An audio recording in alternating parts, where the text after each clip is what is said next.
Now when they had finished eating the fish that they had caught, Jesus said to Simon Peter, "Simon, son of John, do you love me?" "Yes, Lord," he said, "you know that I love you." So Jesus said, "Feed my lambs." Again Jesus said, "Simon, son of John, do you love me?" He answered, "Yes, Lord, you know that I love you." Jesus said, "Take care of my sheep." The third time he said to him, "Simon, son of John, do you love me?" Well, Peter was hurt because Jesus asked him 3 times, "Do you love me?" He said, "Lord, you know everything. You know that I love you." And Jesus said, "Feed my sheep. Very truly I tell you, when you were younger, you dressed yourself and went where you wanted. But when you are old, you will stretch out your hands. Someone else will dress you, and they will lead you where you do not want to go." And Jesus said this to indicate the kind of death by which Peter would glorify God. And then he said to him, "Continue to follow after me." The Gospel of John, chapter 21, verses 15 to 19.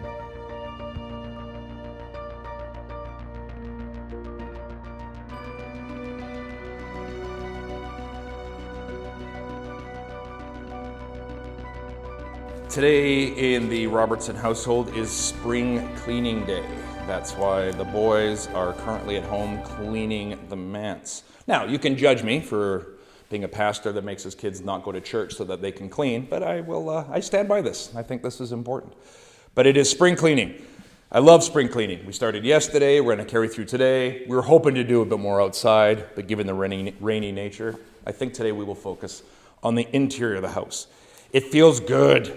Those bags full of stuff that you've accumulated over the year, you're like, oh, and it goes out. The house seems a little less stuff in it, a little freer, smells a little bit better. Some of the staleness of winter is gone. It's cleaner, it's lovely. We won't finish today, but it'll be better. I'm very excited. The boys, they get a sense of accomplishment. There's vacuuming, there's cleaning. Clothes are being sent to where people who actually need them. We haven't collected a whole bunch of stuff we never see and never use. I love the lightness after spring cleaning.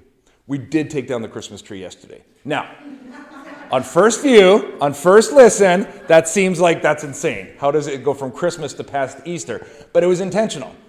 I had every intention in January after Epiphany, after Orthodox Christmas. I'm like, okay, at some point in the next few weeks, we'll take it down.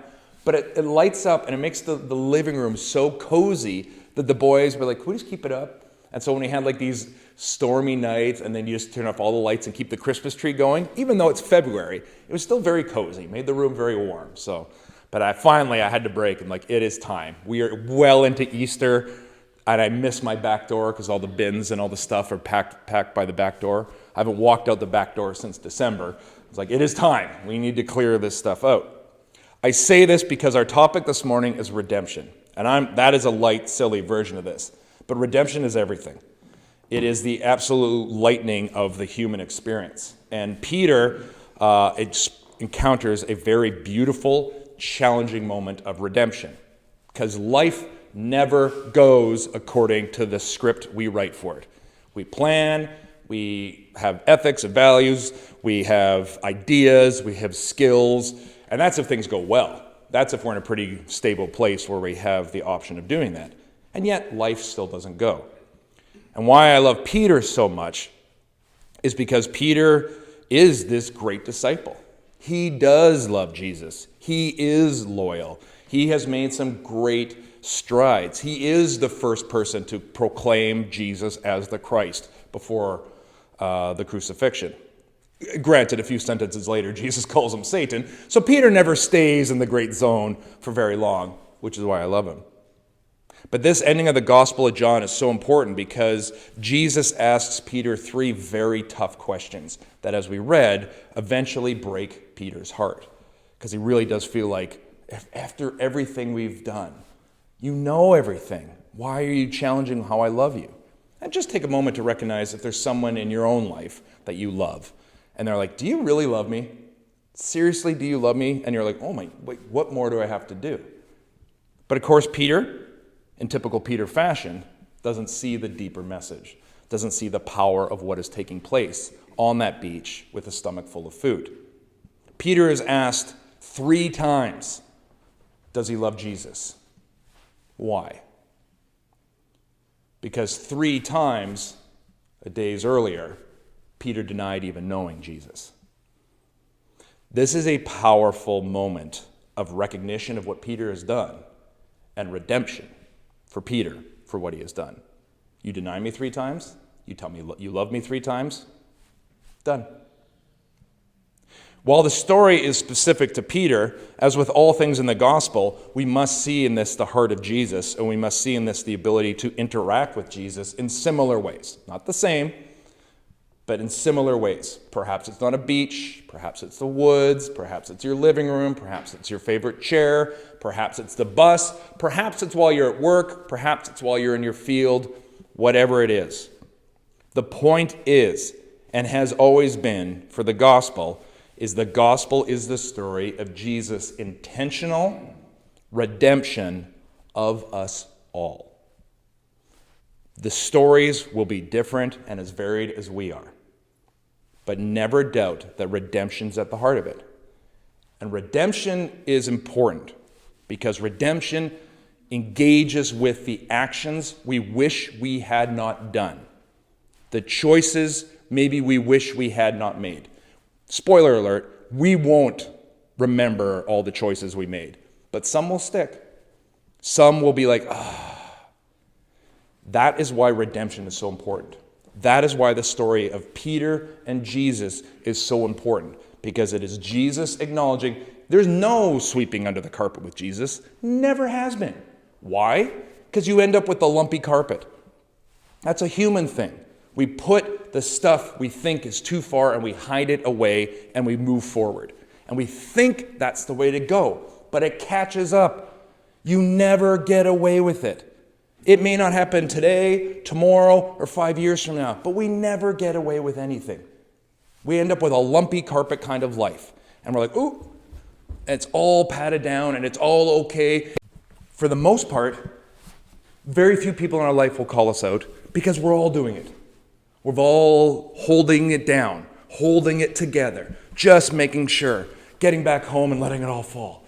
Our lives are lived in spiritual spanks, in spiritual corsets. We just tie it up as tight and hold it together while we're in front of everybody. And maybe if we're lucky, we have a few people we can show the stuff to. And then we get home or wherever we're safe, and I hope you at least have somewhere safe, and we let it all go.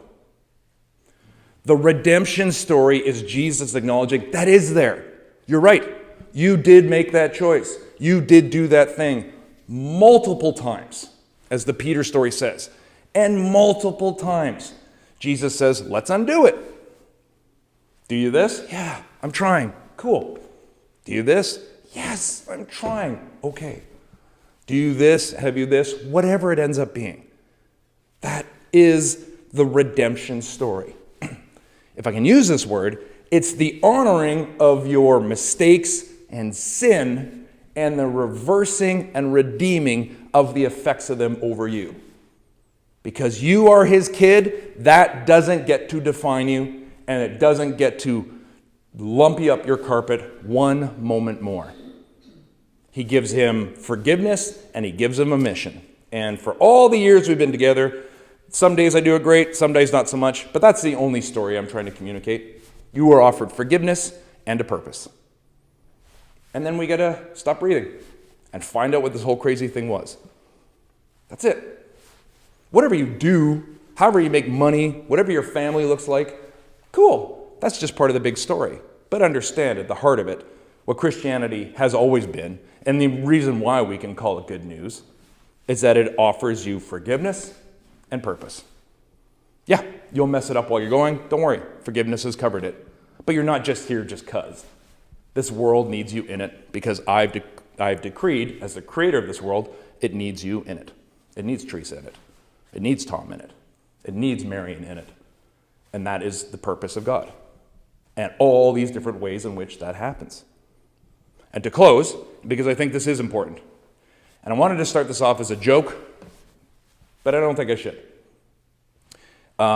Jesus says this line to Peter, that I think many of you in this room can probably relate to, and many of you are listening. And I want to handle this well, because it's an experience I'm at best glimpsing of. And Rhonda, you said this earlier, we don't feel bad for you. And that's fair. And these are the different stages of life. And I don't want to speak with any kind of arrogance or condescension because I lack the experience, even though I've heard the words. But Jesus says to Peter, listen, when you were young, you dressed yourself and you went where you wanted to go. That is youth. That is more the phase of life that I'm in. But he tells Peter, he's like, listen, as you get older, other people are going to dress you. Other people are going to take you places you may not want to go. Again, specific to Peter was his martyrdom. But those are sentences I think have profound ramifications, especially how the gospel writer ends it. He was talking to Peter about how we can die well, and by that he means to honor God. The saints die well. We allow space for fear, sadness, and confusion. But I pray, and my prayer goes for all of us, that this is what happens. We get older. We cannot do what we did before.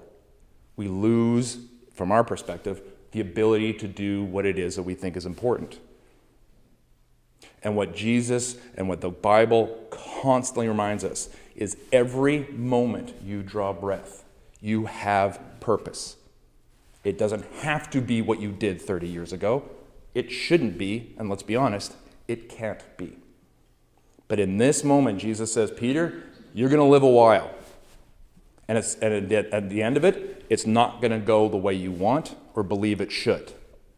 But trust me when I say this to you, and I'm saying this to you now, there is an opportunity to still do something well, to worship, to have purpose, to honor your Creator.